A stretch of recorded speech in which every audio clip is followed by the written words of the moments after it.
ছোটবেলায় নিজের গ্রাম আর নিজের ছোট ভাইকে রক্ষা করার জন্য তাকে নিজের পরিবার, মা বাবা পর্যন্ত হত্যা করতে হয়েছে। সবাই তাকে বিশ্বাসঘাতক বলেছে, কিন্তু কেউ জানতো না তার আসল ত্যাগের কথা।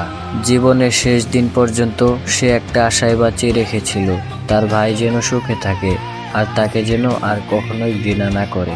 নিজের সমস্ত দুঃখ আর কষ্ট বুকের ভেতর লুকিয়ে রেখে মুচকি হাসি দিয়ে অভিনয় করেছে যেন সে আসলেই দানব।